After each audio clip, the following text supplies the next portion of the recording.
자영업자가 아이를 낳았다고 휴직을 하기가 굉장히 어렵습니다. 자기 사업을 접을 수도 없는 노릇이고요. 지원의 방식도 좀 달라야 되지 않을까. 일가정 양육 정책이 계속 이제 나오고 있거든요. 네. 근데 이게 정권마다 바뀌어요. 아예 헌법으로 명시를 해가지고 사회 분위기도 확 바뀌는 거거든요. 네. 노동시간을 줄여나가는 것은 전반적인 그런 추세입니다. 모두가 다 같은 시간에 직장에 없어도 직장에 돌아갈 수 있는 중요한 이노베이션이고, 미래에 대한 불안이 워낙에 크면 심리적인 자궁이 닫히는 거예요. 전쟁통에도 애를 낳는데 왜 애를 안 낳냐. 청년들은 그들의 전쟁을 하고 있는 거라고 저는 생각을 해요. 3프로TV 특집 기획 대한민국 0.65 세 번째 시간이 됐습니다. 우리가 저출생의 원인을 제대로 좀 집중해서 파헤쳐 보고요. 그 해법까지 찾아보는 시간이죠. 저는 오늘 진행을 맡은 정프로고요. 함께 진행해 주실 우리 어예진 소장님도 나오셨습니다. 어서 오십시오. 네, 안녕하세요. 어예진입니다. 네, 저출생 우리 극복해야 됩니다. 네. 네, 좀 힘 좀 내주십시오. 제가요? 네, 힘 좀 부탁드리겠습니다. 네, 그리고 오늘은 말입니다. 네. 이 저출산 시대를 연 핵심 키워드가 이게 아닐까 싶은데 경력 단절, 뭐 경단녀 이런 단어들이 참 많지 않습니까? 네. 이게 여성분들이 일을 쭉 하시다가 아이를 낳을 때가 되면, 결혼하고 아이를 낳을 때가 되면 뭔가 이렇게 휴가를 가거나 뭐 일이 좀 필요한데 그냥 아이를 계속해서 미루게 되는 이런 상황들이 어쨌든 여성분들도 계속해서 경력을 이어나가야 되는데 그게 잘 안 되는 경우들이 많은 거 아닙니까? 네, 저 이것 때문에 많이 울었습니다. 아, 우리 어예진 소장님이 밤에 많이 울었어요. 그 주인공이시죠? 네, 주인공입니다. 네, 그래서 또 아이들 또 떼어놓고 이렇게 직장 다니기가 쉽지가 않습니다. 쉽지 않아요. 애들 네. 또 엄마 이렇게 찾고 그러면 봐줄 사람이 일단 없으니까. 네. 네. 그게 또 엄마만 맡아야 될 그 책임은 아닌데 말이죠.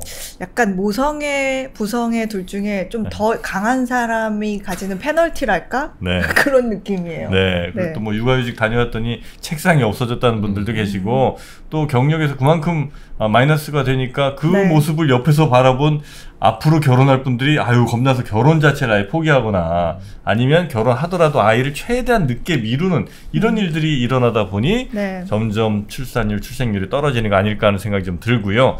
그래서 이 문제를 해결해 주시기 위해서 오늘 두 분의 전문가 모셨습니다.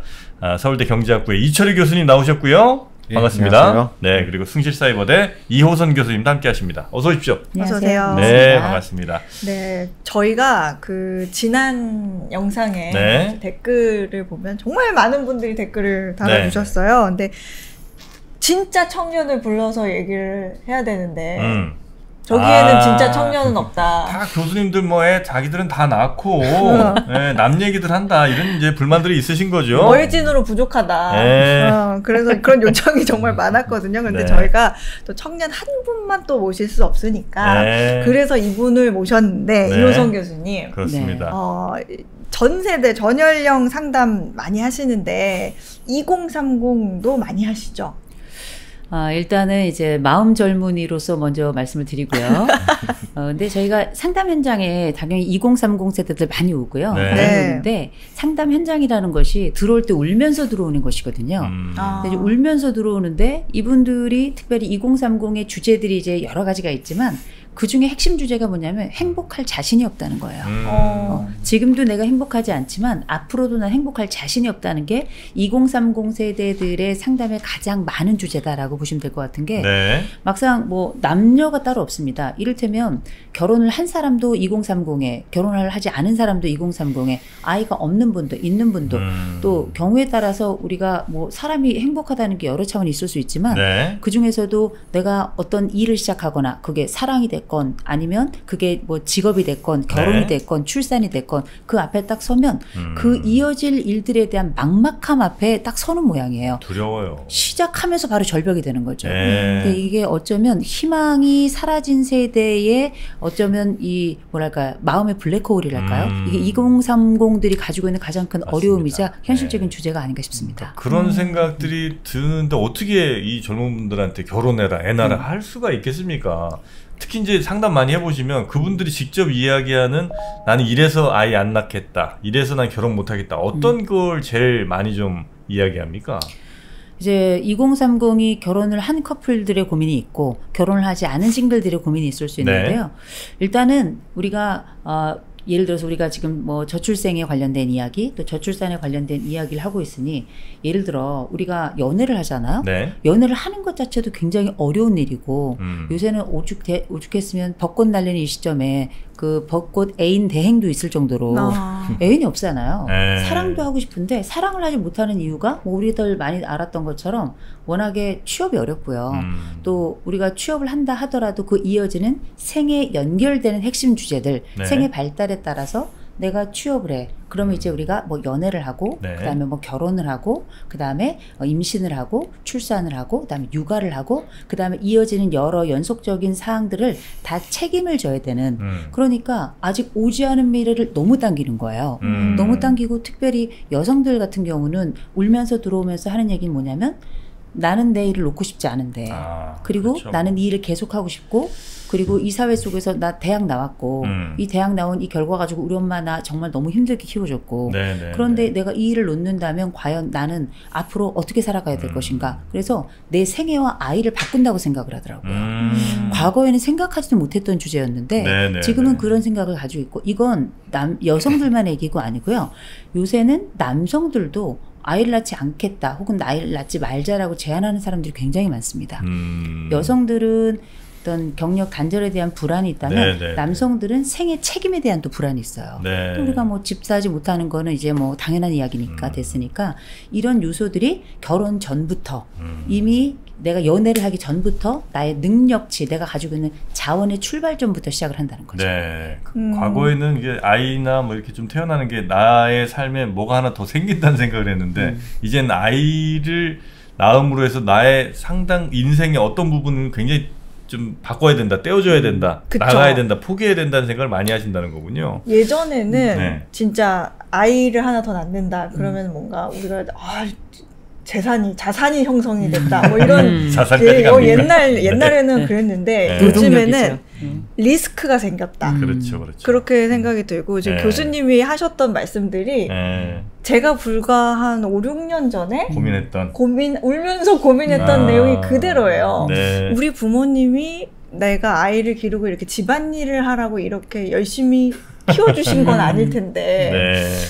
내가 일을 열심히 여기서 내가 인정을 받고 있는데 내가 여기서 포기해야 되나 이런 생각도 있었고 네. 처음에는 아이를 낳았을 때는 제가 또 순진했었어요. 그래서 아무것도 모를 때 낳아야 됩니다. 그래서 네, 그래서 내가 내 꿈을 어느 정도 이뤘으니까 3년은 내가 아이한테 양보를 하겠다. 2년 양보하다가 우울증이 와가지고 맞아요. 우울증이 왔고 다시 뭘 하려니까 안 되더라고요. 풀타임은. 네. 그래서 이제 요즘 일부 기업들에서 뭐 아주 극소수 기업이긴 합니다만 아이를 낳으면 회사 차원에서 생각보다 굉장한 거금을 이렇게 지급하겠다는 회사들도 하나씩 좀 나오고 있는 것 같기도 합니다. 최근에 화제가 됐던 데가 이제 그 부영건설이죠. 거기서는 아이 한 명 낳으면 1억을 준다고 그래서 와, 뉴스가 엄청 됐었는데 실제로 이렇게 하면 아이를 낳을지 혹은 이 문제를 왜 기업들이 그렇게 직접적으로 자신들의 어떤 돈을 써가면서 이 고민을 할지 이건 어떻게 보십니까? 최근에 부영이 이제 1억 원을 내면서 현금을 주는 것이 굉장히 화제가 되긴 했습니다만 꽤 오래전부터 여러 기업들이 소위 가족 친화 경영이라고 해서 아이를 낳아서 기르기 좋은 환경을 만들기 위한 노력을 굉장히 많이들 하고 있습니다. 네, 그런 노력이 결국은 그 기업도 한국 사회에 뿌리를 내리고 있기 때문에 한국 사회에 당면한 그 위험 자체가 기업의 위험이기도 하거든요. 그러니까 여기서 결국 나중에 물건을 만들어서 팔아야 되고 여기서 우수한 인재를 받아들여서 이제 해야 되는데 그것이 좀 어렵게 되면 기업도 어렵게 되기 때문에 기업이 관심을 갖는 것은 상당히 당연한 일이라고 생각이 되고요. 근데 그것을 안으로 좀 파고 들어가 보면은 이제 몇 가지 다른 차원이 있는 것 같습니다. 그러니까 하나는 기업의 오너나 아니면은 기업 자체의 어떤 이미지를 개선하기 위한 그런 노력일 수 있을 것 같고요. 그리고 뭐 요새 기업이 그 사회 공헌 활동을 많이 하고 있습니다. 그 ESG 경영이라고 해서 그 중에 이제 중간 부분이 이제 사회 책임 경영 뭐 그런 것인데요. 그래서 그것의 일환으로 이제 한국 사회가 가장 가지고 있는 어려움 중에 하나인 인구 문제를 극복하려는 그런 것을 이제 공헌의 어떤 포인트로 세우는 그러한 활동이 하나가 있을 수가 있고요. 그보다 조금 더 이제 직접적으로 기업의 이해가 관련되어 있는 것은 하나는 뭐 결국은 그 지금의 아이들이나 청년들이 미래의 어떤 이 소비 활동을 하는 주체일 수 있거든요. 네. 예를 들어서 뭐 휴대전화를 아무리 많이 생산을 해도 뭐 나중에 젊은 사람이 없으면 그걸 누가 소비를 하겠습니까? 그러니까 그런 점에 있어서 미래 소비 시장을 주도할 수 있는 그런 사람들이라는 점에 있어서 인구 문제가 중요하고요. 근데 가장 직접적으로 중요한 것은 그러니까 노동 인력의 문제인 것 같습니다. 지금 앞으로 인구가 변화하면서 네. 굉장히 큰 기업이라 하더라도 장차 우수 인력을 확보하는데 상당한 어려움이 있을 수가 있고요. 특히 젊은 사람들이 이제 몇 년이 지나고 나면은 굉장히 빠른 속도로 줄어듭니다. 네. 한 20-30년 정도 지나고 나면은 35세 미만 노동 인구의 수가 뭐 70%, 60% 그렇게 줄기 때문에 인력을 확보하기가 굉장히 어렵고, 그렇게 된다면은 우수한 여성 인력도 더 확보를 해야 되고, 또 나이 드신 분들도 이제 나중에 되게 되면은 일자리의 질이 어지간히 좋지 않으면은 일을 안 하실 분들이 많아집니다. 그러니까 은퇴 준비가 잘 되어 있고 그렇기 때문에. 근데 지금 아이를 낳기 좋은 환경이라고 하는 것이, 그러니까 기업 친화 경영의 어떤 핵심이라고 하는 것이 일자리의 질을 좀 좋게 만들고, 그다음에 유연하게 만들고, 근로 시간을 줄이고 하는 그런 노력이거든요.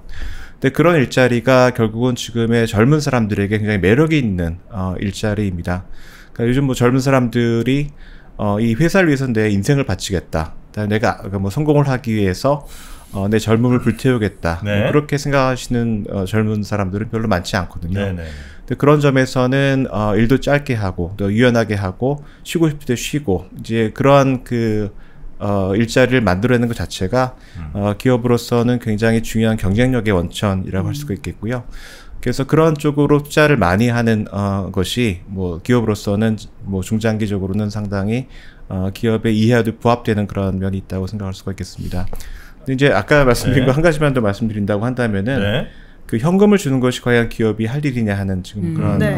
질문을 하셨는데, 뭐 개인적으로는 이제 그런 것 같지 않습니다. 그러니까 기업이 저출산 극복을 위해서 할 일이 굉장히 많지만, 뭐 제일 중요한 것은 역시 양질의 일자리를 많이 만들고, 그러니까 경영을 잘하고, 그래서 양질 일자리를 만드는 것이 가장 중요한 일이라고 생각이 되고요.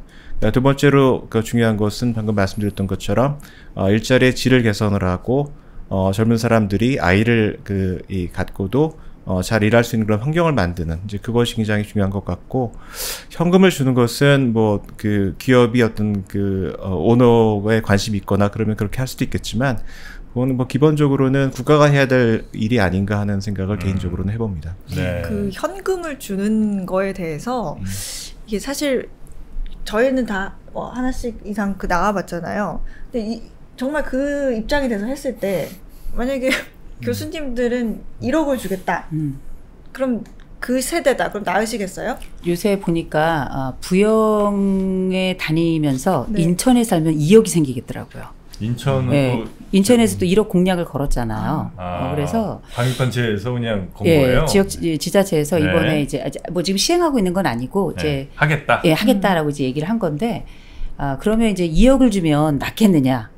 살짝 고민은 돼요. 살짝 고민이 될 것 같은데 좀 더 주면 좋겠다, 이런 생각이 좀 드는 게.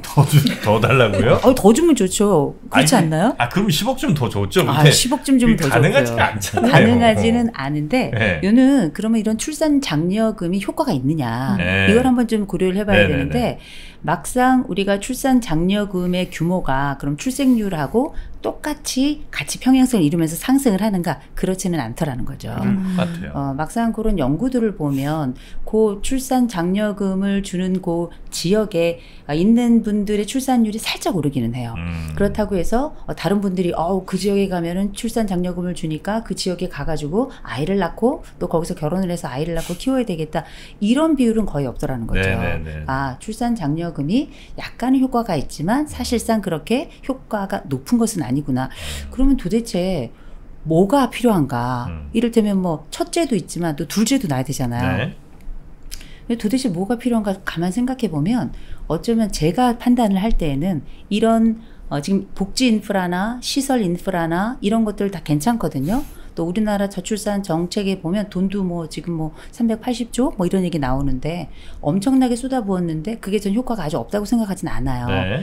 근데 가장 중요한 부분은 이런 물리적인 환경이 만들어진다 그래서 내가 그곳에 가서 아이를 낳는가 이건 또 다른 문제거든요. 네. 그러니까 이건 오히려 조금 더 사회심리적인 면에서 보는 게 조금 더 적절할 것이다. 우리가 왜 저출산의 덫이라고 하는 이제 개념이 있는데 그게 하나의 가설인데요. 요는 미래 불안이 높으니 이런 미래 불안이 높은 또 이런 심화될수록 청년들이 경제적인 합리성이 생기면서 오히려 출산을 하지 않거나 적게 출산을 하더라. 라고 하는 이 약간 이 애매한 그 딜레마들이 이제 만들어지는데 네. 내가 좋은 환경 속에 있더라도 미래에 대한 불안이 워낙에 크면 제 표현으로 하자면 심리적인 자궁이 닫히는 거예요. 심리적인 자궁이. 이게 왜냐하면 남자나 여자나 이 사회는 다 이런 일종의 그 생산과 출산을 중심으로 한 자궁을 전 가지고 있다고 생각하는데요. 네. 이 마음의 자궁은 남자도 있고 여자도 있는 거거든요. 이게 닫히면 사실상 시작 자체가 안 되는 거예요. 아무리 좋은 환경에 들어가도. 그래서 요새 이런 얘기 있잖아요. 전쟁통에도 애를 낳는데 왜 애를 안 낳냐. 청년들은 지금 그들의 전쟁을 하고 있는 거라고 저는 생각을 해요. 그래서 제일 먼저는 이런 인프라가 갖춰지는 거 굉장히 중요하지만 심리적인 안정감을 갖추려면은 지금 뭐 출산 장려금이다 뭐 이런저런 거 시스템 뭐 보조금 나오는데 전 충분히 풀어야 된다고 생각해요. 네. 그래서 심리적 포만에 도달해야 그래야 비로소 한숨을 내쉬면서 아 이젠 괜찮겠네. 아 이젠 애를 낳든 않든 누구도 나를 우리가 쥐어 짠다고 얘가 나오는 게 아니거든요. 네. 그래서 이런 심리적인 인프라, 이 심리적인 안정감을 구축하는 것, 전 이게 굉장히 중요한 또 하나의 네. 체계라고 생각을 합니다. 그 말씀이 굉장히 중요한 것 같습니다. 그러니까 지금 현실도 물론 중요하지만 앞으로 내가 애를 더 키우는 데 있어서 어떤 두려움들이 있을지 모르는 게 이제 우리의 말씀하신 맞아요. 심리적인 자궁을 이제 닫게 만드는 거잖아요. 근데 앞으로 애 키워도 뭐 이렇게 교육비 크게 이 정도면 괜찮을 것 같고 또 애들도 뭐 집 사는데 큰 문제 없을 것 같다 이러면 적어도 지금 조금 힘들더라도 아이를 또 낳고 뭐 이럴 것 같은데 앞으로가 이게 안 될 것 같다는 생각이 있으면 앞으로 나도 문제인데 앞으로 내가 낳아서 자라갈 아이들이 그렇죠. 미안하고 걱정이 되는 거죠. 내 애가 행복하지 않을 것 같은데 네. 이게 사실 또 한면으로 보자면 지금 우리 저출산 정책 자체가 기혼자 중심이에요. 애 낳은 그러니까 결혼을 딱 하면 사회가 압력을 막 주는 거예요. 그러면 이렇게 낳아야 되나? 이런 생각이 들기도 하지만 그 압력이 생기면 사실 이것도 하나의 이 정서적으로는 압박감을 주기 때문에 오히려 출산율에는 마이너스라고 저는 생각을 하거든요. 네. 그러면 이런 기혼자 정책 이전에 사실은 청년들 정책부터 먼저 들어가는 게 사실 순서상으로 맞는 거죠. 그래야 생애 주기로 발생하는 이런 예기 불안까지 안정적으로 좀 해소해 가면서 네. 뭐 그다음 선택을 하게 되니까요. 네네.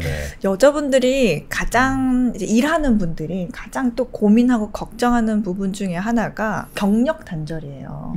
경력 단절 때문에 그게 무서워서 출산을 주저하시는 분들이 많거든요. 근데 여성들의 경력 단절에 대한 생각은 또 어떤? 네. 보통 한 짧게는 그래도 한 6개월에서 보통 한 1, 2년 정도가 이제 단절이 생기는 거죠. 그러니까 출산 휴가 플러스 이제 육아휴직까지 가게 되면 그거는 사실 기업에서 이제 허용하는 그렇죠. 보장된 법인데 네. 그 사이에 이제 돌아갔을 때 나의 좀 승진이라든지 인사 고과에 조금 불리해진다거나 네. 아니면 하다가 아 이거 도저히 복귀가 안 되겠는데 해서 그만뒀을 때 그 이후에 다시 내가 저처럼 우울증이 와서 난 도무지 일을 해야겠어. 본인 우울증 얘기 그만 좀 하시고요. 아니 네. 정말 중요한 주제예요. 중요해요. 그러니까 그만큼 이제 여성분들이 경력 단절에 대한 두려움들을 갖고 있는 거는 뭐 우리가 익히 많이 네. 기사를 통해서도 봤는데 실제로 그런 상담을 하시는 분들도 꽤 계시죠? 그럼요. 출산보다 무서운 게 경력 단절이라고 네. 부모들 결심을 해야지 간신히 부모들 결심을 해야지 간신히 이제 우리가 아이를 낳을까 말까 이런 고민을 하게 되는데 여성들 같은 경우에는 정말 아이를 딱 가져야 되나 생각해보면 벌써 선배들의 사례가 딱 떠올라요. 네. 왜냐하면 선배들은 벌써 배가 불러온다 그러면 그때부터 주변에 눈치를 보기 시작하고 그러면 직장에서는 어떻게 하냐? 만약에 우리가 뭐 난임치료를 받는다. 그러면 난임치료와 관련해서 또 난임치료라는 게 딱 애가 생겼다고 해서 그 치료가 끝나는 게 아니잖아요. 네. 애가 나오는 그 순간까지 계속적으로 이어지는 치료가 진행돼야 되는데 그러면 중간중간에 반차를 내거나 해야 돼요. 그러면 누군가 그 자리를 메워야 된단 말이에요. 네네네. 그렇다고 우리가 뭐 대체 인력이 항상 있는 게 아니고 뭐 큰 기업이야 어떻게 돌아가겠지만 예를 들어서 뭐 중소기업이나 아니면 5인 미만의 기업들 같은 경우는 한 사람이 전체예요 사실상. 네. 그러면 맞아요. 내 선배가 그렇게 난임 치료부터 출산으로부터 그다음에 육아를 하는 내내 사람들의 눈치를 보고 결국은 책상이 빠지는 이런 상황을 딱 본 사람은 간접 학습이 되는 거예요. 간접 학습이 되면서 당연히 고민할 게 더 많아지죠. 오그라들게 되는 거죠. 그러니까 무슨 얘기가 나오냐면 자동 육아 휴직제 써야 된다. 나와야 의무적으로 된다. 해야 된다. 그렇죠. 출산휴가 딱 끝나고 나면 무조건 바로 신청하지 않고 지금 신청해야 되잖아요. 신청한다고 또 되는 것도 아니지만 물론 이제 되긴 되지만 눈치를 봐야 되니까요. 네. 그냥 신청하는 거 없이 바로 육아휴직 쓸 수 있도록 해야 된다. 이런 얘기 나오는 거고 그러면 그 사이에 그냥 이 일이 진행되고 애만 키우느냐 소득 보장도 돼야죠. 그러니까 자동 육아휴직 플러스 소득 보장이 동시에 된다. 이렇게 진행이 되어야 경력 단절에 대한 불안을 최소화한 상태에서 육아 속으로 들어갈 수 있는 거죠. 네. 근데 실제로 기업들이 그런 거에 대해서 부담을 많이 느끼는 것도 사실이죠. 예. 근데 그 느끼는 부담은 이제 어떤 기업이냐에 따라서 많이 다르고요. 그러니까 대기업이냐 중소기업이냐, 그다음에 업종이 뭐냐에 따라 상당히 많은 차이가 있는 것 같습니다. 네. 그래서 뭐 육아휴직 쓰는 걸 보면은 뭐 지난 10여 년 동안에 육아휴직 쓰는 비율이 많이 늘긴 했어요. 네. 그러니까 한 2010년 경에는 아이를 낳은 그 여성 중에서 불과 한 10% 정도만 육아휴직을 썼는데 그 비율이 뭐 지금은 한 그래도 한 4분의 1 정도 이상으로 그 높아진 걸 볼 수가 있고요. 근데 기업의 어떤 형태별로 보게 되면은 그 차이가 굉장히 많이 납니다. 이게 이제 그 출생아 100명당 출생아 수, 그 육아휴직자 수가 좀 증가하는 것이고요. 그러니까 아까 말씀드렸던 것처럼 25%까지 높아진 것을 볼 수가 있고요. 근데 이걸 살펴보게 되면은 육아휴직 대상자 중에서는 육아휴직을 쓰는 분들이 굉장히 많습니다. 네. 지금 거의 한 60% 이상 쓰고 있는데, 육아휴직 대상자 비율 자체가 많이 오르지 않았어요. 아직도 한 40%밖에 되지 않고요. 그 얘기는 뭐냐면은, 뭐 자영업자라든가 아니면 비정규직, 6개월 이상 근무하지 못하고 있는 그런 근로자들도 꽤 많기 때문에 육아휴직의 대상자가 되지 못하는 분들이 여전히 많다라는 것이고요. 보시다시피 사업자 규모별로 봤을 때 300인 이상이라든가 뭐 50에서 299명 정도 사업체 같은 경우에는 거의 뭐 70%, 80% 육아휴직 이용률이 나오는데 뭐 5인 미만 사업장 같은 경우에는 30%가 채 되질 않습니다. 그러니까 역시 아까 그 교수님 말씀하셨던 것처럼 중소기업에서는 육아휴직을 쓰기가 굉장히 어렵다는 것을 이제 보여주고 있고요. 그러니까 산업별로 봐서도 이제 공공행정 및 국방, 여기 이제 공무원들인데요. 여기는 육아휴직 이용률이 한 80% 정도 됩니다. 그다음에 금융 및 보험업, 뭐 사업시설 및 관리 이런 데도 한 70% 이상 되는데 뭐 건설업이라든가 숙박 및 음식점업 이런 데에는 네. 뭐 40%가 채 안 되는 것을 볼 수가 있고요. 네. 그러니까 지금은 어떤 문제가 있는 것이냐면은 제도는 굉장히 잘 되어 있습니다. 네. 그리고 아까 그 교수님 말씀하셨던 것처럼 일단 그 80% 정도의 이 대체를 할 수 있는 그런 육아휴직 급여를 주고 있고요. 그다음에 그 상한도 한 150만 원인데 그것이 점점 올리는 그런 방향으로 가고 있고 제도는 잘 돼 있지만 실제로 어려운 그러한 그 여건에 있는 사업체 같은 경우에는 그렇게 할 수 있는 여력이 안 되는 면이 있고요. 그러니까 네. 금전적으로도 안 되고 그다음에 대체 인력을 쓰기가 굉장히 어렵다는 면이 있습니다. 뭐 몇 명 되지 않는데 뭐 대체 인력을 돌리기도 어렵고 네. 그래서 이런 문제를 일단 해결을 하기 위해서는 어떻게 중소기업을 중심으로 해서 대체 인력을 확보를 하고 어떻게 그 배분을 할 것인가 하는 문제를 좀 고민을 해야 될 것 같고요. 이거는 기업이 어떻게 해결할 수 있는 문제는 아닙니다. 그렇기 때문에 뭐 예를 들어서 같은 업종이나 비슷한 일자리에 관련된 그런 이 대체 인력을 정부가 말하자면은 잘 배분을 할 수 있는 그런 시스템을 마련한다. 어떻게 해요, 그걸 정부가? 그거는 뭐 동일 업종에 있어서 네. 예를 들어서 지금은 예를 들어 은퇴를 했지만 과거에 그런 일을 하시던 분들이 있을 수가 있습니다. 그러니까 하나의 시니어들의 재고용이라고 해야 되나? 예를 든다면은 이제 그런 분들의 풀을 만들어서 그러면 예를 들어서 교사들 중에도 뭐 기간제 교사의 풀이 있어요. 교사들 같은 경우는 굉장히 이제 풀이 넓죠. 그리고 이제 국가에서 이제 운영하다 보니까 훨씬 더 용이할 것 같은데 예를 들어 중소기업 뭐 한 10명 다니는 중소기업이다. 여기에 어떤 분이 육아휴직으로 이제 빠져요. 그럼 이제 그 자리를 누군가가 채워줘야 되잖아요. 네. 그거를 나라에서 어떻게 구해서 어떻게 그 맞는 사람을 그 해당 업무에 저 숙련도 있는 사람을 구해 주냐는 거죠. 그 굉장히 어려운 일인데요. 네. 근데 어려운 일이지만 방금 말씀하신 여러 가지 숙련도라든가 하는 일이 비교적 유사하고 그런 사람들을 말하자면 모아서 이 풀을 확보해 놨다가 그런 인력이 부족할 때 거의 파견해야 할 수 있는 그런 시스템을 마련하는 것이 하나의 그 좀 대안이 될 수 있을 것 같고요. 물론 뭐 굉장히 세부적으로 내려가면은 딱 그 사람이 할 수 있는 일을 대신해 줄 수 있는 그런 사람을 구하는 것은 상당히 어렵습니다. 네. 근데 또 그런 대안이 없다고 한다면은 현실적으로 굉장히 많은 분들이 중소기업에 고용이 되어 있는데 그런 분들에게 육아휴직을 쓸 수 있는 기회를 주는 것은 거의 불가능하거든요. 그러니까 그것을 어떻게 해결을 하기 위해서는 굉장히 어렵지만 그 일을 할 수 있는 방안을 마련하는 것이 지금 굉장히 필요하다라는 말씀을 꼭 드리고 싶습니다. 그러면 이제 예를 들어 어예진 씨가 이제 우리 회사 직원인데 육아휴직을 가요. 한 달에 뭐 200만 원씩 월급이 나갑니다. 이 월급은 나라에서 주나요? 좀 보정을 해주나요? 지금 1년간은 아까도 말씀드렸던 것처럼 전액을 주는 것은 아니지만 이 대체율이 80%, 그러니까 받던 월급의 한 80% 정도를 주고요.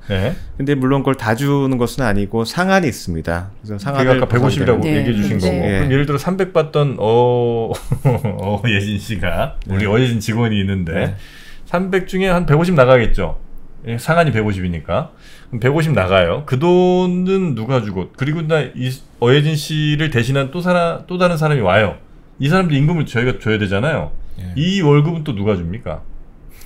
그거는 1년 동안은 어떤 한도 내에서 정부가 그 고용주에게 지원을 하는 걸로 그렇게 하고 있습니다. 새로 저 대체 인력에 대한 월급과 어예진 직원에 대한 육아휴직에 나간 비용 정도를 이제 나라에서 좀 보조를 해준다 이거죠? 그것도 이제 상한 액수가 있는데요.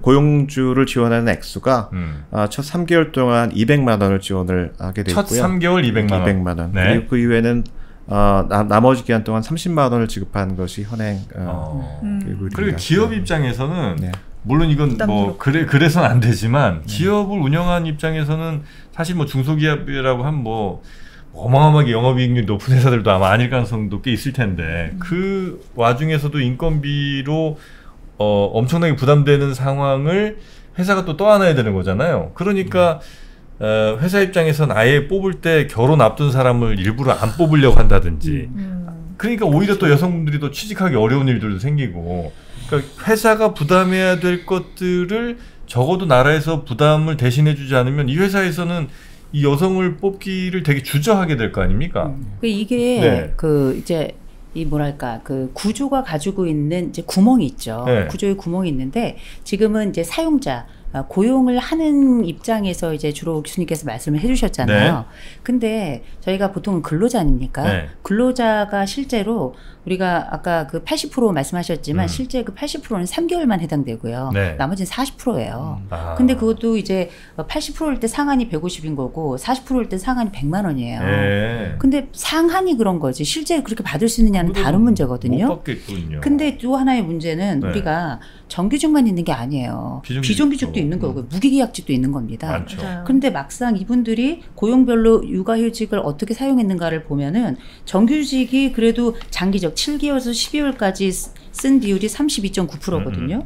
비정규직은 22.2%예요. 그러니까 이게 고용 형태가 어떻게 되느냐에 따라서도 이게 또 어떻게 지급이 되고 어떤 혜택이나 서비스를 받을 수 있는지가 굉장히 다른데 아니 이런 거를 차별을 두면 그러면 아이를 낳는 순간 이 아이는 차별을 받은 상태에서 출생하게 되는 거예요. 그러니까 이게 이제 고용은 고용대로의 이 고용주들대로의 애로가 있다고 지금 말씀해 주시는 거잖아요. 근데 우리 근로자들은 대부분의 근로자들로 살아가는 사람들의 경우에는 그 시작점부터 굉장히 또 차별감을 느끼면서 가기 때문에 이거는 정책에 좀 일관성이 필요해요. 그러네요.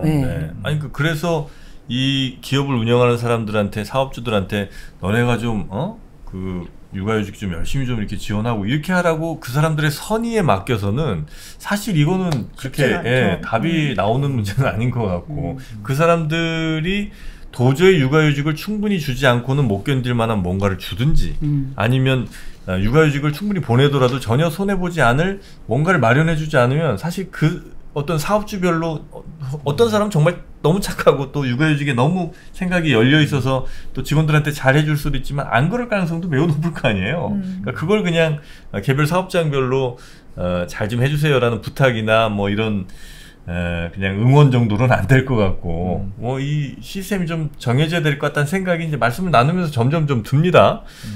그리고 이제 어머니들의 육아휴직도 문제고 또 아빠들도 요즘에 육아휴직을 쓰는 비율이 늘어나고는 있죠. 네. 어느 정도 좀 많이 쓰고 계십니까? 아빠들 이제 육아휴직 많이 늘어나고 있는데요. 그래서 이제 라떼파파 이런 말 나오잖아요. 라떼파파. 그게 뭐냐면 아빠가 육아휴직하면서 애를 딱 유모차에 끌고 그 다음에 커피점에 가가지고 라떼 하나 딱 들고 공원을 딱 산책하고 간다는 이 라떼파파. 그 라떼파파. 남자들의 로망이잖아요. 아, 그래요? 라떼파파. 네, 그럼요. 그래가지고 이제 그 라떼파파들은 주로 이제 동네 엄마들하고 같이 이제 개모임에 같이 들어가고 막 이런 거 있잖아요. 있어요, 있어요. 그죠? 네, 있습니다. 어머님들 사이에서 굉장히 인기가 인기 만점이에요. 문화센터 같은 데 가면 아버지가 매일 오세요. 그러면 어머니들 사이에서 육아휴직 쓰고 와이프 회사 보냈나봐. 멋있다. 그러면서 이렇게. 해보고 싶다. 근데 이런 라떼파파들 이제 비율 점점 늘어나고 있거든요. 근데 그게 뭐 우리 잘 아시는 것처럼 실제 육아휴직을 누가 얼마나 쓰는가 이렇게 보면 여성이 한 72% 돼요. 나머지 부분을 이제 남성들, 아빠들이 지금 그 육아휴직을 쓰고 있는데 물론 이제 대기업 쪽은 점점 그 문화가 또 좋아지고 있고 중소기업도 늘어나고는 있는데요. 아직도 갈 길이 구말립니다. 아직도 갈 길이 구말려요. 왜냐하면 저희가 그 왜 여러 지표들을 보면 남자 노동자들한테 육아휴직 경험에 대한 조사를 이제 한 것들이 꽤 있잖아요. 그 보면은 육아휴직을 사용한 이유가 뭐냐, 배우자하고 육아 부담을 나누기 위해서다. 이게 사실 전체 40.5%예요. 우리나라 남자들 굉장히 열려 있습니다. 아이를 함께 키우는 것, 그리고 이 아이와 함께 그 생애를 만들어가는 과정에 아빠의 중요성이 얼마나 큰지를 알고 있는 건데, 근데 예를 들어서 둘이 같이 일을 한다. 그러면 여성이 엄마가 육아휴직을 주로 하지 아빠가 하기는 더 어려워요. 맞아요. 왜냐하면 눈치가 더 보이거든요. 왜냐하면 직접 임신을 한 것도 아니고 그렇다고 해서 다른 남자들 육아휴직 내지 않는데 나 혼자 사장님 저는 육아휴직을 해야 되겠습니다. 당당하게 나서면 다음번에 왔을 때 의자가 없어지거나 책상이 없어지거나 아니면 부서가 바뀌었거나. 주소까지 바꿉니까 회사가? 주소가 아니고 그 정도는 아니고 부서. 부서. 아니 그 사이도 회사가 없어졌을 수 있겠죠. 근데 그 얘기는 뭐냐면 현실적으로 아빠들의 육아휴직 사용이 어렵다. 이렇게 봐야 되는 거고. 그리고 무엇보다 남성들이 여성들보다 소득이 더 높아요. 일반적으로. 네, 일반적으로 소득이 더 높은데 이 소득이 높은 아빠가 육아휴직을 한다. 근데 3개월 동안 80%를 받고 나머지 개월 동안에 40%를 받는다? 그것도 상한이 150, 100이야? 살 수가 없어요. 가계 소득에서 마이너스 되는 부분이 훨씬 크겠네요. 그러면. 훨씬 더 크죠. 그 제가 상담했던 사례 중에 그 아기를 이제 낳았는데 그 아기의 할머니고 친정엄마하고 딸이 같이 온 거예요. 두 분이 같이 울면서 들어왔어요. 또 울어. 맨날 울어요. 아니 왜냐면 이제 상담 현장이 인생이 너무 고달픈데 눈물의 저수지예요. 안 울어보셨죠? 네. 저요? 아이 때문에 안 울어보셨죠? 지금도 매일 웁니다. 지금도 집에 애들 보고 싶어 죽겠어요. 그런데 이 두 분이 오셔가지고 뭐라고 하냐면 이 엄마가 일을 하고 계셨어요. 일을 하고 계셨는데 엄마 이 딸이 애를 낳고 몸이 안 좋으니까 육아휴직을 한 상태에서 엄마한테 SOS를 친 거예요. 그래가지고 내가 이제 몸이 좀 괜찮아지면 이제 다시 그때까지만 도와달라 했는데 이 딸이 사실 받는 월급이 많지 않았고 거기에서 엄마가 일을 그만두고 오셨으니까 우리가 이제 아이를 보아주시는 이런 돌봄에 대한 또 비용을 또 지불을 해야 되잖아요.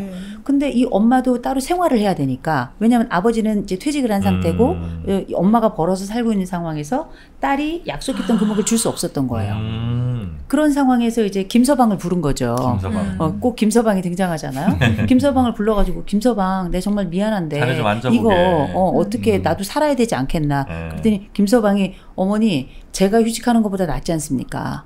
이렇게 답을 하니까 네. 이 집이 이제 난리가 나가지고 이혼을 하느니 마느니 하면서 온 집안 식구들이 다 이제 온 거예요. 그래서 이제 김서방은 오지 않고 엄마하고 이제 딸만 온 상황인데 이런 집들 생각보다 굉장히 많습니다. 지금 교수님 말씀하신 것이 이제 통계적으로도 잘 드러나는데요. 그러니까 그 남성 육아휴직이 많이 늘기는 했는데, 네. 그러니까 과거에 워낙 없어서 그 비율로 따져서는 굉장히 몇 배로 늘었지만 여전히 굉장히 낮습니다. 그러니까 300인 이상 그에서 비교적 높은 편인데도 이 아빠의 육아휴직 이용률이 한 6% 정도밖에 안 돼요. 몇 퍼센트요? 6%요. 300인 이상 대기업인데도. 6%? 예. 그래서 그러니까. 더 아래로 가면은 뭐 2%, 1% 굉장히 낮은 편이고요.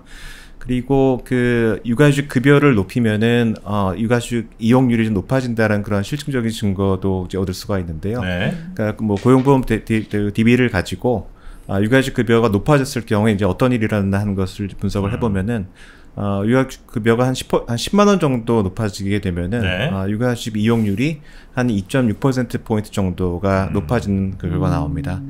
특히 이제 이 효과가 어디서 나오냐면은 대개는 중간이나 좀 고임금을 받는 분들한테 좀 효과가 많이 나오는 것을 볼 수가 있고요.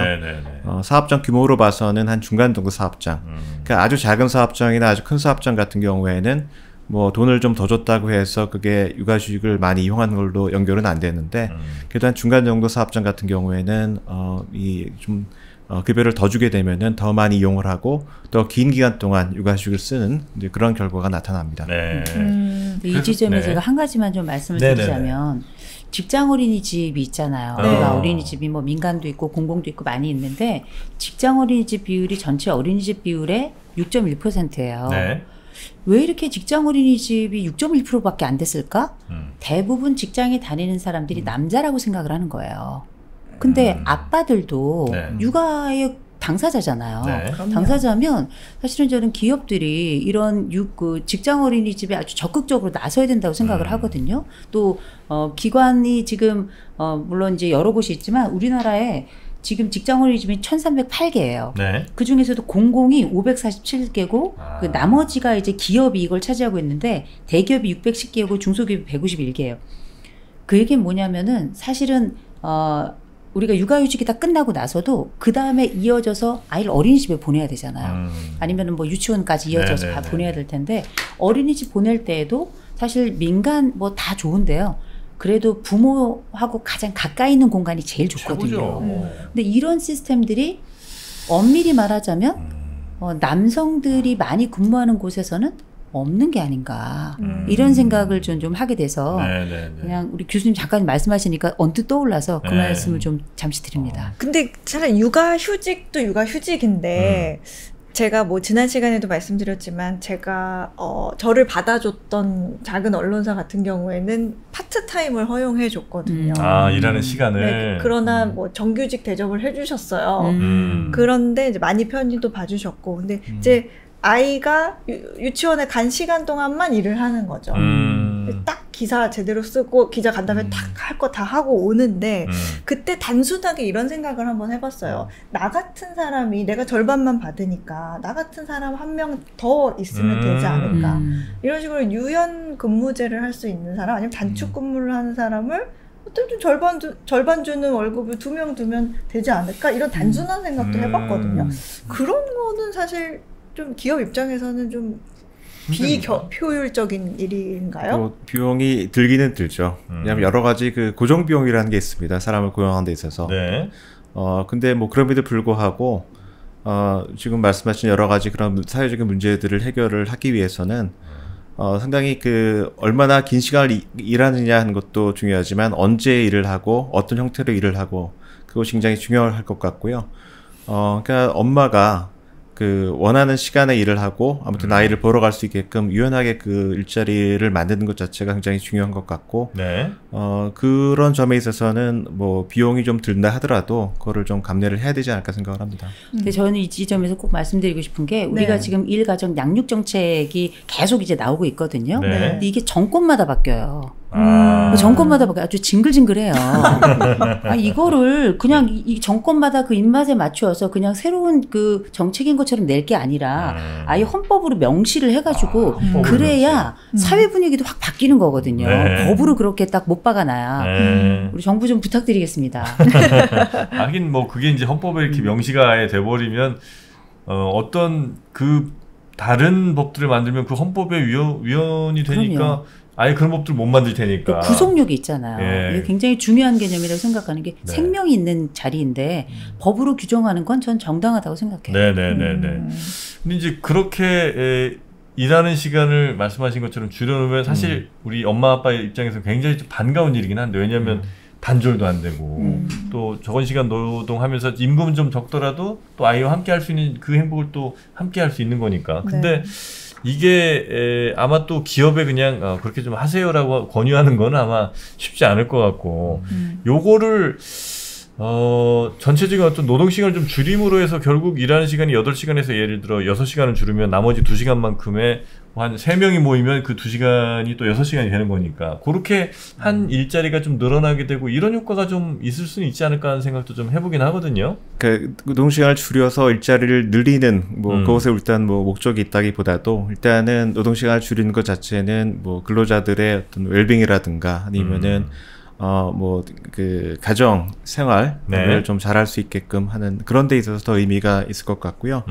그래서 노동시간을 줄이는 것이 분명히 기업으로서는 굉장히 큰 부담이 될 겁니다. 그러니까 지금 유지하고 있는 시간이 있는데 그보다 더 짧게 일을 한다고 한다면은 기업이 운영하고 있는 여러 가지 경영 시스템이라든가 작업 조직이라든가 이런 것을 다 바꿔야 되는 문제가 생기거든요.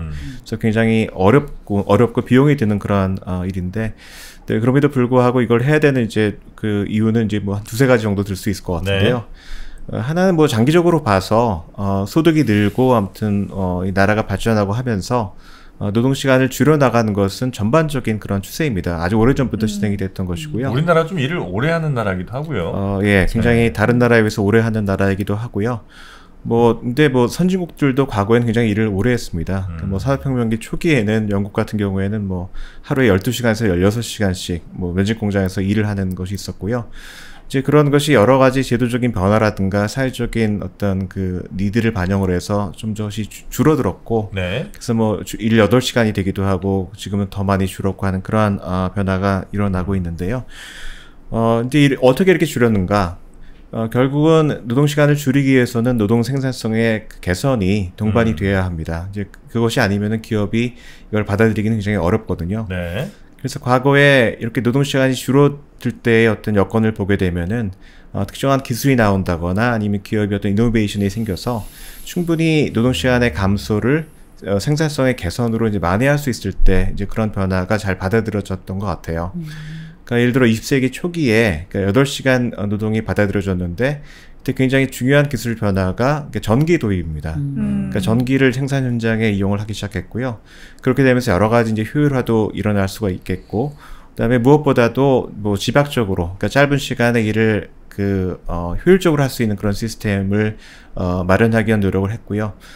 이제 이런 것들이 같이 가야만, 그러니까 전반적으로 노동시간을 좀 줄일 수 있다라는 생각이 듭니다. 그래서 이거는 기업도 노력을 해야 되겠지만, 근로자들도 말하자면은, 생산성을 높이고 짧은 시간 동안에 일을 다 마칠 수 있는 이제 그런 시스템을 갖기 위해 노력을 해야 되고, 근데 그렇게 하는 거는 일종의 큰 투자이거든요. 어떤 방식으로 그렇게 할 것인가, 그런 기술을 어떻게 말하자면 만들어낼 것인가 하는 것은 기업 입장에서는 상당한 투자이기 때문에, 그런 점에 있어서는 정부가 지원할 부분은 지원을 해야 된다고 생각을 합니다.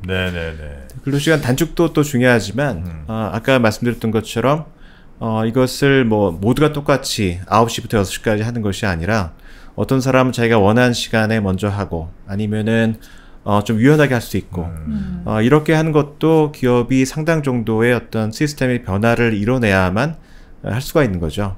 그러니까 모두가 다 같은 시간에 직장에 없어도 직장에 돌아갈 수 있는 어떤 시스템을 만들어내는 것이 쉬운 일은 아닌데요. 근데 사회적인 변화라든가 요새 그 젊은 사람들의 어떤 그 선호라든가 이런 것을 고려를 했을 때 기업이 이제 그러한 시스템을 만들 수 있다고 한다면은 그것은 굉장히 중요한 이노베이션이고 네. 기업의 어떤 경쟁력을 높이는 어떤 그 하나의 방법이 될 수 있지 않을까 생각을 합니다.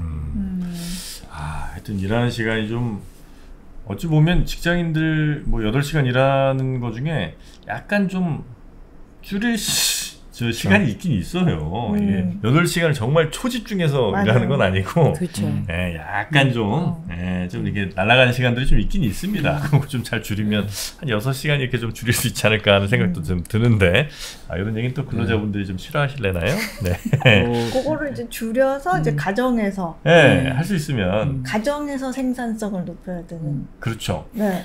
가정에서 생산성을 또 높여요? 그래야 출산율이 출산율이 늘어나니까. 사람은 풍요롭고 그리고 즐겁고 그리고 만족스럽고 그리고 시간이 있어야 사랑을 해요.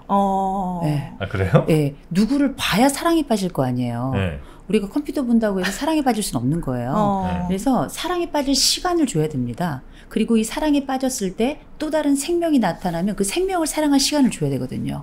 지금 우리 사회 구조가 이 생명을 사랑할 시간을 주지 않아요. 그러니까 너무 바쁜 사회고 너무 피곤해요. 사회고 집에 가면 졸도해요, 다. 맞아요. 그렇죠. 특별히 이제 출산하고 나서 육아휴직 끝난 다음에 집에 가는 이제 다시 이제 그 원래 자리로 돌아간 복직한 여성들 같은 경우는 집에 가서 바로 졸도해요. 바로. 제가 일을 다시 시작하면서 부부싸움이 없어졌습니다. 너무 피곤하니까 뭐 얘기할 그것도 없고요. 왔어. 잘게. 싸울 틈이 없어요. 집에 오래 같이 있으면 싸우잖아. 근데 늦게 들어오고 일 많이 하니까 저도 일이 많고 밤새서 일해야 되고 왔어. 싸울 시간이 잘게. 없는 거죠. 안 싸우네요. 그게 더 좋은 것 같기도 한데 상당 부분은 그래서 일부러 일 끝났는데도 괜히 회사에서 뻗치다가 늦게 가시는 분들도 있긴 있습니다만 여튼 많이 또 봐야 아이를 낳을 수도 있고 아이를 또 볼 시간이 있어야 또 그 아이에 대한 사랑도 커지고 뭐 이럴 수 있다는 말씀이신 거죠? 그럼요.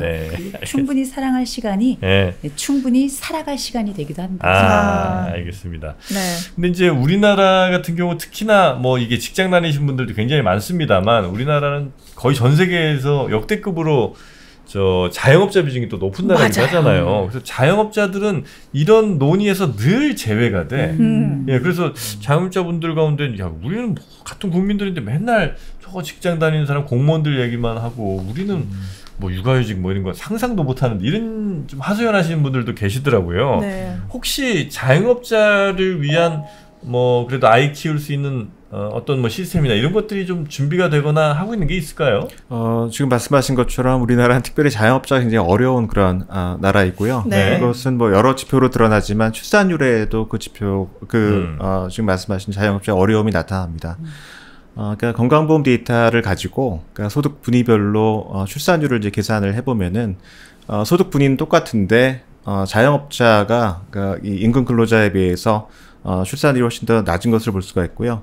그러니까 소득 3분위끼리 비교를 해도 이제 직장 가입자의 그 합계 출산율은 2021년에 한 0.73이었는데 이 자영업자 같은 경우에는 0.58. 그러니까 소득이 똑같아도 훨씬 낮은 것을 볼 수가 있습니다.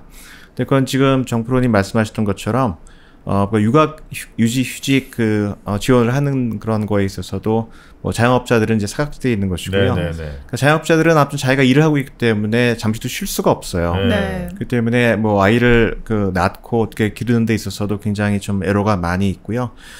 그래서 이 점을 위해서 그러니까 육아휴직 지원을 하는데 좀 사각지를 없애자라는 그런 논의는 있었습니다. 지금 제일 큰 문제는 육아휴직 지원을 하는 재원이 고용보험에서 나오는 거거든요. 근데 우리나라의 자영업자들은 고용보험에 가입이 거의 되지 않습니다. 그렇기 때문에 거기 사각지대에 놓여 있고요.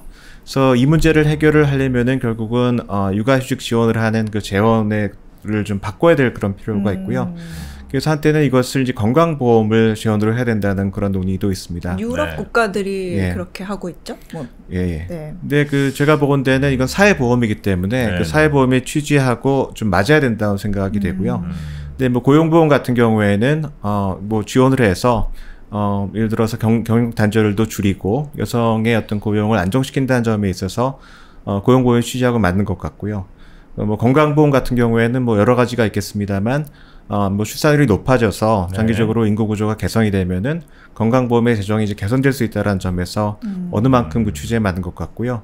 뭐 그렇지만 이게 전반적으로 다 그 취지에 전적으로 맞는 건 아닌 것 같고 그래서 뭐 제3의 방식은 이것을 지원하기 위한 어떤 별도의 그 재원을 마련해서 그것을 특히 자영업자 같은 경우에는 이제 그런 걸 좀 이용을 해야 될 것 같다는 생각이 들고요. 근데 이제 문제는 자영업자는 아까도 말씀드렸듯이 아이를 낳았다고 휴직을 하기가 굉장히 어렵습니다. 맞아요. 뭐 자기 사업을 접을 수도 없는 노릇이고요. 그래서 그 지원의 방식도 좀 달라야 되지 않을까 생각을 해요. 그러니까 일을 하면서 예를 들어서 뭐 아이 돌보미를 더 지원을 많이 한다거나 하는 그런 그러니까 자영업자들이 필요로 하는 그런 방식으로 지원을 하는 그런 방안을 좀 마련을 해야 될 것 같습니다. 예전에 제가 어디 식당을 갔는데 이건 아주 예전 일이죠. 그러니까 식당에서 담배 피우던 시절인데 그 이제 그 가게 사장님들이 이제 젊은 분들이었고 애기가 칼국수집인가 그랬는데 애기가 이제 저 한쪽에 이렇게 이만 울타리 이렇게 만들어 놓으시고 애를 이제 마땅히 봐줄 사람이 없으니까 장사하시면서 이제 애는 거기 이제 한 2살 됐나 있는 거예요. 아이고. 거기서 이제 뭐 혼자 막 이렇게 놀고 있고 바쁠 때는 이제 못 봐주시고 이제 한가하실 때 이제 좀 봐주시겠죠. 근데 이제 또 식당에 손님들이 또 막 밥 먹을 때 옛날엔 또 담배 피우고 그랬잖아요. 그쵸. 담배 이렇게 막 있으니까 좀 마음이 안 좋더라고요. 그래서 맞아요. 좀 나가시라고 뭐 하고 싶은데도 또 다른 손님들한테 뭐 얘기하기도 좀 애매하고 그래서 못했는데 그 자영업자분들은 아이를 뭐 어디다 맡길 수도 없고 또 일하는 시간이 워낙 길잖아요. 아침에 뭐 식당 또 준비하시고 밤 늦게까지 하셔야 되니까 도저히 뭐 어디 맡길 수도 없겠더라고요. 뭐 육아휴직은 뭐 꿈도 못 꾸시고. 이 자영업자분들이 육아휴직 급여는 못 받는데 그 별도의 그 미적용자를 대상으로 별도로 자기가 자진해서 고용보험에 가입은 할 수가 있어요. 내가 소득이 이 정도입니다 해서 그거에 맞춰서 근데 이제 자기가 자기 소득 정하니까 거기에서 또 모럴 해저드가 발생할 수도 있는데 그렇게 해서 나중에 육아휴직 급여를 받아요? 출산급여를 받을 수는 있어요. 출산급여를 받을 수는 있는데 출산급여를 받으려면 나 혼자 일해야 돼요. 내가 고용하는 사람도 없어야 되고 그 다음에 가족이 뭐 무급으로 도와줘서도 안 되고. 뭐 예를 들면 그 업장에 나 혼자만 일해야 돼요? 그리고 내가 실업자면 또 안 돼요. 그러면 이 조건을 다 갖췄을 때 받을 수 있는 사람이 얼마나 될까요? 아유, 그냥 주지 마. 그래서 굉장히 이제 사각지대에 있어서 이제 최근에 뭐 정부가 아예 좀 전방위적인 고용보험에 다 껴주자 이런 얘기를 고민을 하고는 있죠. 근데 그분들 어떻게 육아휴직을 하라고 하기도 좀 애매한 게 쉬시면 그 가게 뭐 문을 닫아야 되고 이러면 또 안 되잖아요. 저는 이 출산과 육아에 있어서는 정규직 비정규직 따로 없고요. 그리고 자영업자나 아니면 근로자나 뭐 아니면 사용자나 저는 차별이 있어서는 안 된다고 생각을 하거든요. 근데 그러려면 처음에 이제 이 교수님 말씀해 주셨던 것처럼 이 시스템이 굉장히 중요하잖아요. 그래서 우리가 지금도 뭐 민간 어린이집 뭐 유보 통합하고 뭐 이런 굉장히 복잡한 일들이 있습니다만 이 시스템이 곧 동네가 온 마을이 나서서 어떤 아이든지 키울 수 있도록 하는 그 시스템이 굉장히 일단 아이를 낳으면 시스템이 키워야 되는 거고요. 아이를 낳게 하기 위해서는 일단 심리적으로 인프라를 갖추는 게 굉장히 중요한 건데 이 자영업자들이 정말 안전하고 편안하고 뭐 문제없이 아이를 키울 수 있도록 하기 위해서는 지금 뭐 국립어린이집 같은 경우는 공립은 얼마나 또 들어가기 어렵습니까? 왜냐하면 거기가 서비스는 좋고 굉장히 또 저렴하니까요. 그래서 가는 건데 그런 시스템의 안정화를 더 기하면 이런 부분이 이런 자영업자들의 육아를 돕는 데는 또 도움이 될 것 같고 저라면 지금 그 자영업자들 같은 경우에는 육아휴직 수당 자체가 없잖아요. 왜냐하면 육아휴직을 할 수가 없으니까요. 나 혼자 일하는데 어떻게 하겠어요? 안 쉬더라도 주면 어떨까? 안 쉬더라도 소득을 좀 보전해주는. 그렇죠. 그래서 이분들이 일을 뭐 더 할 수도 있고 덜 할 수도 있지만 혼자 일하는 분들이 우리가 이제 아이를 낳고 키울 때에 그 다른 육아로 들어가는 상대적인 시간 비용들이 있으니까 이런 것들을 우리가 일종의 휴직이라고 생각을 해주고 이 부분에 대한 일부분의 보존을 좀 해준다면 어떨까라는 생각을 좀 잠시 해봤습니다. 그리고 저도 이제 프리랜서 생활을 뭐 지금도 뭐 반쯤 그렇게 하고 있는데 그러다 보니까 저는 이제 주말이 없는 경우가 많았거든요, 예전에. 주말에는 정말 어디 어린이집도 문 닫고 하니까 아이를 맡기가 너무 힘든 거예요. 그쵸. 주말에 좀 이렇게 맡아주실 수 있는 어떤 뭐 공공의 영역에 있는 어떤 좀 기관들이 있으면 참 좋겠다는 생각을 많이 했거든요. 근데 아직 주말에 이렇게, 왜냐면 또 주말에 또 선생님도 좀 쉬셔야 되니까 뭐 어떻게 강제로 하라고 할 수는 없지만 뭔가 또 이게 좀 순환근무 등을 통해서 할 수 있는 방법이 있지 않을까 하는 생각도 좀 하긴 하는데 좀 어렵겠죠, 그것도. 또 간절한 부분이긴 하고 또 사실 누군가는 그 주중에 주 5일 근무제를 할 수 있지만 누군가는 월화수목 금금금으로 아직 살아가는 분들도 자영업자분들 계시거든요. 대표적으로 주말에 일을 더 하셔야 될 분들이니까. 이런 분들의 경우는 사실 이 주말까지도 이런 보육을 해줄 수 있는 기관이 있으면 너무 좋죠. 근데 일부 이제 종교기관에서 주말에 아이들도 맡아주는 기관들이 있어요. 있긴 있는데 내가 종교가 없으면 또 가기도 좀, 또 내가 종교가 다르면 또 보내기가 애매할 수도 있고, 그런 기관이 많지 않기 때문에, 워낙에 드물기 때문에 사실상 그 부분도, 이 주말이 가족이 함께 있는 시간이라는 건 어쩌면 누군가에겐 사칠 수도 있다라는 거, 이걸 생각해 본다면 그 제안도 굉장히 중요한 것 같아요. 네네. 사실 뭐 이거는 저도 사실 이제는 자영업자잖아요. 그래서 이제 제가 저번에도 말씀드렸지만 어린 아이의 보육이나 이런 것도 중요한데 조금 자란 아이라도 혼자 둘 수 없는 경우가 있잖아요. 초등학생, 저학년, 뭐 고학년이라도. 그랬을 때 방학엔 더더욱 또 봐줄 사람도 없고, 그러니까 전 데리고 다니잖아요. 근데 데리고 다녔을 때 어디든 환영해 줄 수 있으면, 그런 분위기가 사회적으로 조성이 되면 얼마나 좋을까. 근데 그게 기업에서는 힘들어요. 다 애 데리고 오면 어디에 있습니까? 그렇죠. 달려와서 엄마 하는데 막 엄마 회의 중이잖아, 막 엄마 방송 중이잖아, 이래야 되니까. 근데 저는 봐주시는 분이 없어서 평생 데리고 다니면서 혼자 다 키웠거든요. 되긴 하더라고요. 마찬가지예요. 저는 이제 그 애들 어렸을 때 이제 이런 얘기 나오면 밤을 새는데요. 애들 어렸을 때 저는 그때 이제 대학원을 다녔는데 애를 맡길 데가 없어가지고요. 애들을 데리고 가서 출석을 불렀어요. 조교를 했으니까. 애들을. 그런데 이제 애 하나를 밖에다 두고 잠깐 정말 한 3분이면 되니까 출석 부르는데 그 3분 동안만 잠깐 봐달라 그랬는데 애가 없어진 거예요. 아이고야. 그래가지고 온 그 캠퍼스를 돌면서 울며 불며 그 찾았으니 망정이지. 그때 못 찾았으면 정말 큰일 날 뻔했는데. 그나마 캠퍼스는 그나마 좀 그래도 좀 안전한 곳일 텐데 그래도 불안하신 거죠. 아니요, 캠퍼스가 안전하지 않더라고요. 다른 분이 이렇게 애를 붙잡고 있었으니 망정이지. 애는 그냥 하염없이 내려가는 거잖아요. 근데 이게 전 한 사례를 말했고, 또 우리 어혜진 소장님도 한 사례를 말씀해 주신 거지만 여성들에게는 꽤 자주 있는 일이라는 거죠. 맞아요. 얼마나 또 상황들이 다양할 거예요. 맞아요.